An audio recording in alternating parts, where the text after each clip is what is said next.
Salut mes petits pragmas. Alors, comme d'habitude, quand j'ai mon casque sur les oreilles, ça veut dire quoi? Ça veut dire quoi? Ça veut dire que, vous le voyez défiler, je redescends tout en bas. Et hop, c'est ici. Et on va parler de la révolte agricole, bien sûr, puisque vous savez bien que depuis qu'elle est en Pologne, en Allemagne, en Roumanie, je traite de cette révolte bien avant qu'elle arrive en France, et je désespérais qu'elle arrive en France d'ailleurs, hein, rappelez-vous, on a traité tout ça ensemble. Et là, Seb Redneck nous dit, c'est en fait ce qu'il veut. Bloquer... Ah oui, j'enregistre bien. Bloquer, rien d'autre, et leur laisser l'initiative de la violence. Voilà la stratégie gagnante. Il a tout à fait raison en fait, il faut juste bloquer. Et laisser les CRS venir à la violence. Parce que si jamais c'est les agriculteurs qui deviennent violents, ils auront facile à dire, comme ils ont dit pour les gilets jaunes, force doit rester à la loi. Ah bah oui, on peut pas tout laisser faire, force doit rester à la loi. Alors, monsieur Kékette là, monsieur Darmanin, hein, le malin là, t'es pas censé être en tôle toi? Ah bah non, force doit rester à la loi, mais pas pour les hommes politiques, bien sûr. Hein, avec toutes les casseroles que vous avez au cul là au gouvernement, force doit rester à la loi. Je comprends même pas comment ça se fait que les CRS vous protègent encore.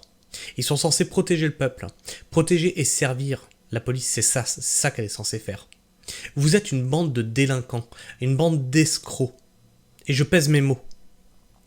Force doit effectivement rester à la loi. Donc vous devriez tous être devant la justice et condamnés. Tous.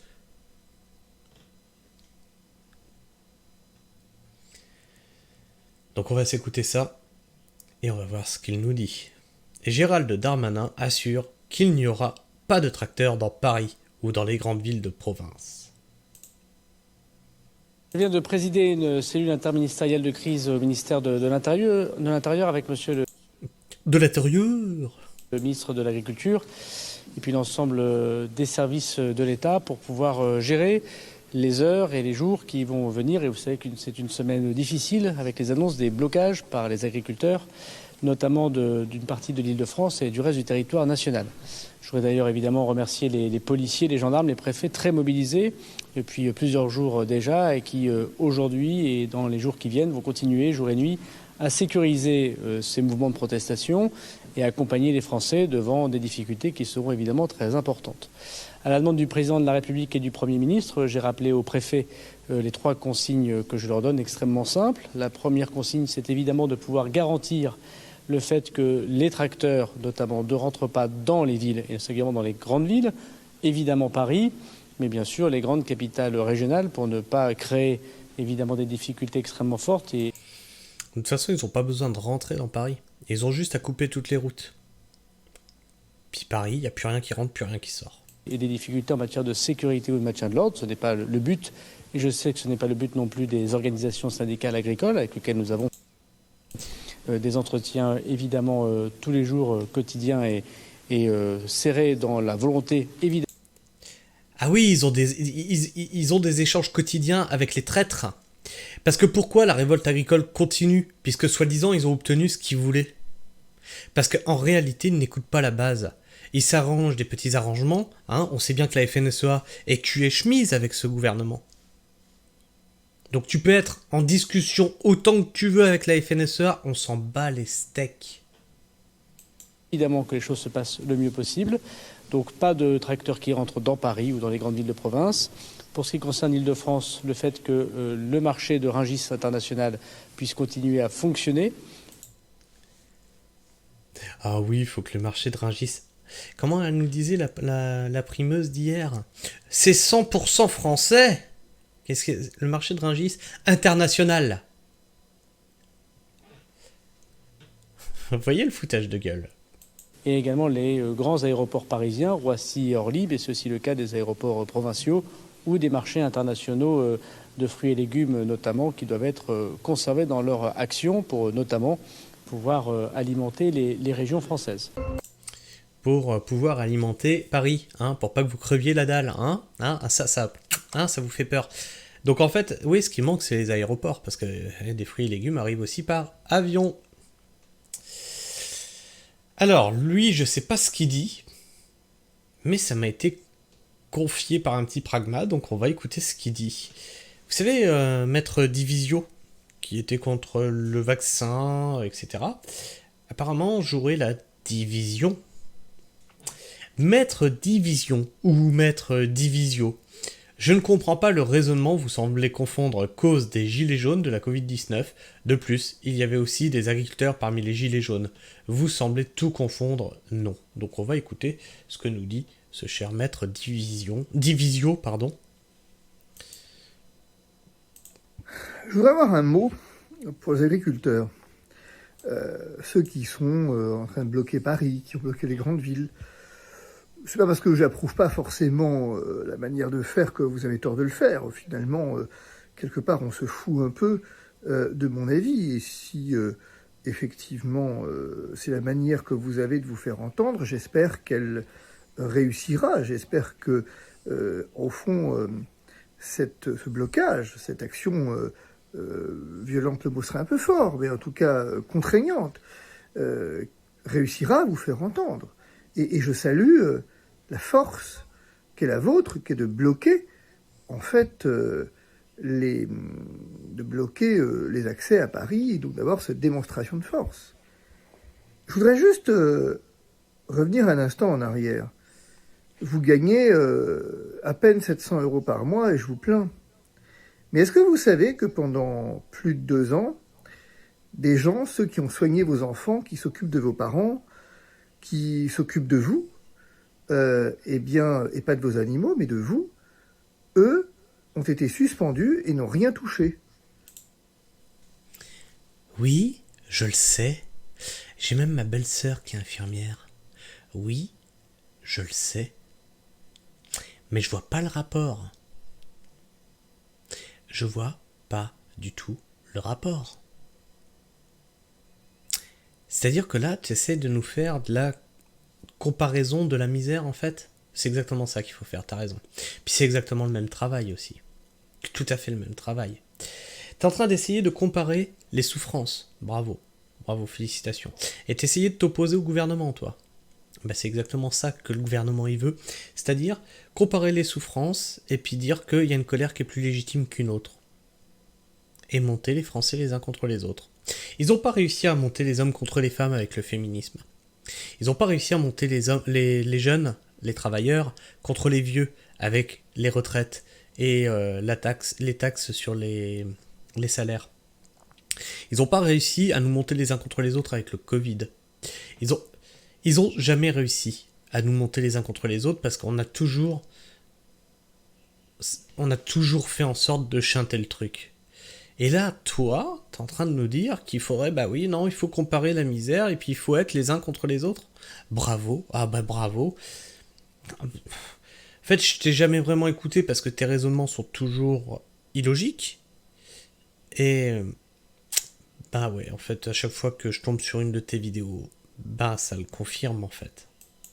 Est-ce que vous avez entendu leurs cris de désespoir? Est-ce que vous avez entendu leurs larmes de désespoir lorsque du jour au lendemain, après vous avoir soigné pendant le premier confinement, lorsque vous étiez apeuré... Tu sais où est-ce qu'on était, nous, pendant le premier confinement? Est-ce que tu le sais où on était, nous, pendant le premier confinement? Réfléchis. Nous, on prenait les risques de choper le Covid. On faisait les marchés. Est-ce que tu sais qu'on était bien contents de nous trouver pour pas aller dans les supermarchés? Les gens, ils étaient bien contents de nous trouver pour pas aller dans les supermarchés et puis se frotter à la foule et puis tout ça. Hein? Tu le sais, ça? C'est marrant parce qu'une fois que le Covid est passé, la clientèle, elle s'est réduite à peau de chagrin. Est-ce que t'es au courant de ça? Ah, mais oui, mais non. Alors attends, parce qu'on n'a pas le dénouement de ta pensée, mais je sens que ça va être épique. Lorsque vos parents étaient apeurés, les avoir rassurés, avoir fait des heures, multiplié les heures, parfois autant que vous. Est-ce que vous avez entendu leurs larmes de désespoir lorsqu'ils ont été renvoyés comme des malpropres du jour au lendemain? Ben oui. Et d'ailleurs, toi, tu étais où, Monsieur Divisio, et tous les autres, qui applaudissaient à 21h à la fenêtre, une fois que eux, justement, se sont fait dégager. Ça, c'est comme les... Là, j'en vois beaucoup en ce moment. Hein, applaudir à la fenêtre, ça ne demande pas beaucoup d'efforts. Hein, j'ai applaudi, je soutiens. Et là, je vois beaucoup de trucs là sur les réseaux sociaux où ils partagent une vidéo des agriculteurs et puis un abonnement égale un soutien, un like égale un soutien. Et les mecs, arrêtez de profiter de la souffrance des autres. Vous voulez soutenir? Tu sais quoi? Tu viens sur les barrages. Tu viens avec nous. Tu viens dans les champs. Ça, c'est un soutien. Je me sens pas du tout soutenu parce qu'on s'abonne à ta merde. Absolument pas. Alors je vous en veux pas. C'est pas le débat. Mais est-ce que vous imaginez si vous aviez mis votre tracteur au service des soignants suspendus? Est-ce que vous imaginez si vous aviez mis vos tracteurs au service de l'égalité lorsque la discrimination faisait rage? Est-ce que vous imaginez si vous aviez été solidaire, de ceux qui avaient tout perdu? Alors je vais t'expliquer quelque chose quand même, parce qu'il y a un truc que t'es pas censé... Je crois que t'es pas équipé pour le comprendre. Quand est-ce qu'a eu lieu la crise du Covid? Vas-y, dis-moi la date. Quand est-ce qu'elle a commencé? Quand est-ce qu'elle a battu son plein? Quand est-ce qu'on a été confiné? En avril. C'est le rush, trou du cul, c'est le rush. C'est là où on court le plus. On court de mars à septembre. D'accord? Là, en fait, le gouvernement, qu'est-ce qu'il est en train de faire? Je t'explique parce qu'apparemment, t'es pas équipé pour comprendre. Qu'est-ce qu'il est en train de faire, le gouvernement? En train de gagner du temps parce qu'il sait très bien que vers fin février, début mars, les gens, les agriculteurs seront obligés de retourner dans les champs. Obligés. C'est pas autrement. C'est comme ça. Parce que ta graine, elle va pas attendre que tu la sèmes. La nature, elle en a rien à foutre que tu sois en grève ou quoi que ce soit. Il fait la bonne température, la bonne humidité, c'est maintenant qu'il faut le faire. D'accord? Donc de mars à septembre, c'est le rush. Donc tu m'expliques, qui est dans les champs si on met les tracteurs à disposition? Vas-y, dis-moi. C'est toi qui paye les salaires des gens? Explique-moi. Comme tu l'as dit en début de vidéo, les mecs ils gagnent 700 € par mois. Et tu veux qu'au moment où ils doivent produire, ils viennent se mettre à disposition? Réfléchis. Réfléchis. Mais tu sais quoi, on peut le faire avec tout le monde ça. Les cheminots, pourquoi vous êtes pas mis en grève pour les infirmières? Les aéroports, pourquoi vous êtes pas mis en grève pour les infirmières? Les usines, les salariés, pourquoi vous êtes pas mis en grève pour les infirmières? Les salariés de grande surface, pourquoi vous êtes pas mis en grève pour les infirmières? On peut faire une liste comme ça qui est interminable. Interminable. Ça s'appelle comparer les souffrances, et c'est juste de la division. Et ça ne sert strictement à rien. Fait inédit dans l'histoire, et qui n'avait aucune vision pour demain. Est-ce que vous imaginez la grandeur, la beauté, l'incroyable noblesse que ça aurait représenté? Mais vous n'étiez pas là. Alors évidemment, sur Twitter et ailleurs, on vous explique que solidaire il faut être. Mais de qui avez-vous été solidaire exactement? Est-ce que vous avez été solidaire des enfants qui ont été obligés de se faire injecter à cause du pass sanitaire? J'ai un gamin. J'ai un enfant. Est-ce que tu crois que je l'ai pas vécu le Covid? Est-ce que tu crois que je l'ai pas vécu, cette crise du vaccin? Est-ce que tu crois que j'ai pas été obligé d'expliquer à mon fils ce qui se passait? Est-ce que tu crois qu'on n'a pas été obligé de prendre des mesures parce qu'on nous empêchait d'aller sur certains marchés?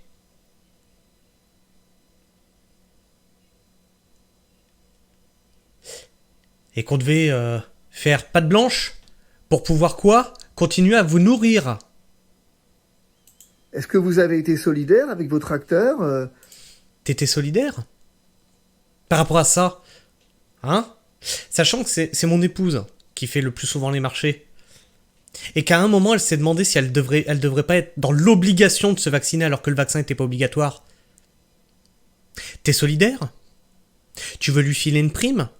J'attends parce que ton salaire, il est certainement pas égal au mien. Des soignants suspendus, je le redis.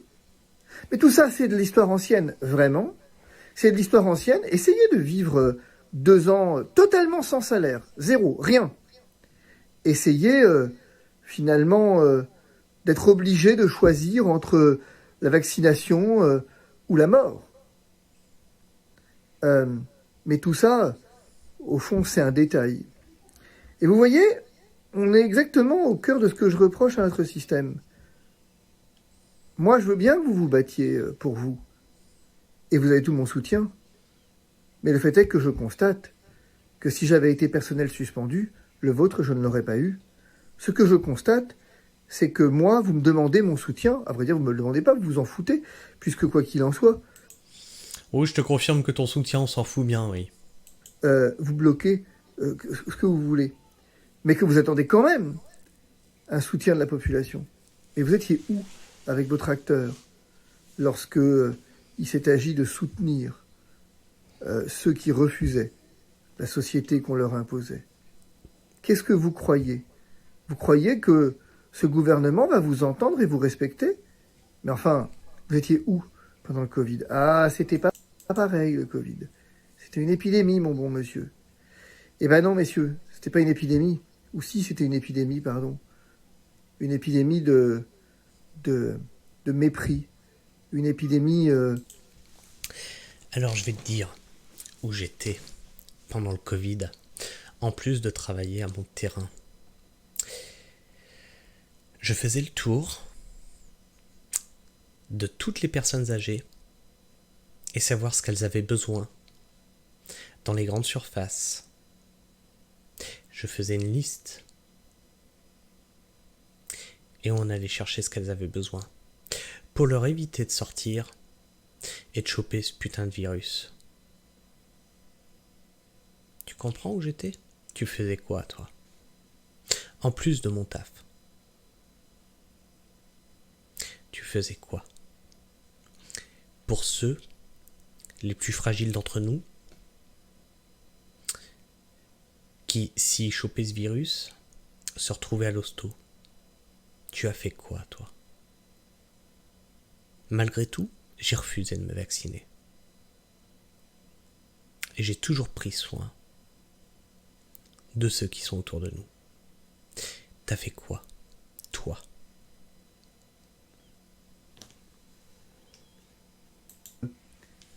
d'indifférence.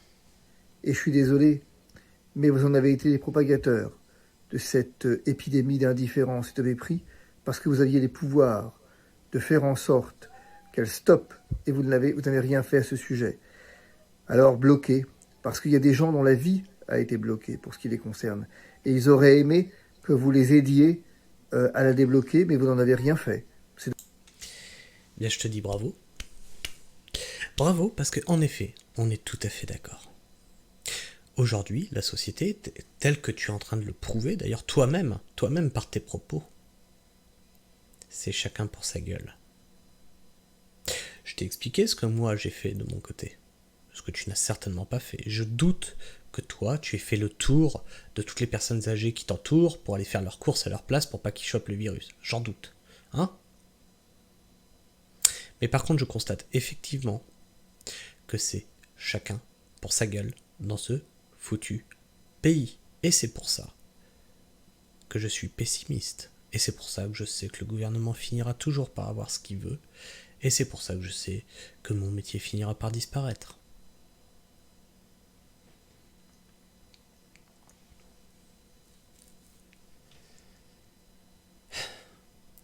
On va se quitter là-dessus, parce que c'était un petit peu lourd. Je veux pas en rajouter par-dessus. Dites-moi ce que vous en pensez dans les commentaires. N'hésitez pas à me partager votre avis et votre opinion. N'hésitez pas à en discuter entre vous, dans le respect mutuel, bien entendu. N'hésitez pas à me laisser un like si vous aimez ce que je fais, ou un dislike si vous aimez pas ce que je fais, ou si ma personne vous débecte. Et puis si vous êtes encore là en fin de vidéo, n'hésitez pas non plus à vous abonner. Ça m'aide à être mieux référencé dans l'algorithme YouTube qui, vous savez bien, quand on parle de ce qui dérange l'État, on est ghost ban et on est moins bien référencé. Donc si vous pouvez faire ça au moins pour m'aider à être un peu plus présent, un peu plus visible. Et si vous le voulez, vous pouvez activer la petite cloche. Alors ça, c'est pas du tout pour les algos, ça c'est pour vous, c'est pour ne rater aucune de mes vidéos. Et au cas où, parce que ça on me l'a signalé aussi, vous ne recevriez pas la notification. Sachez que je sors 3 vidéos par jour, une à 7h du matin, une à midi et une à 16h30. Voilà, sur ce, moi je vous fais la bise, prenez soin du sol et restez pragmatiques. Ciao.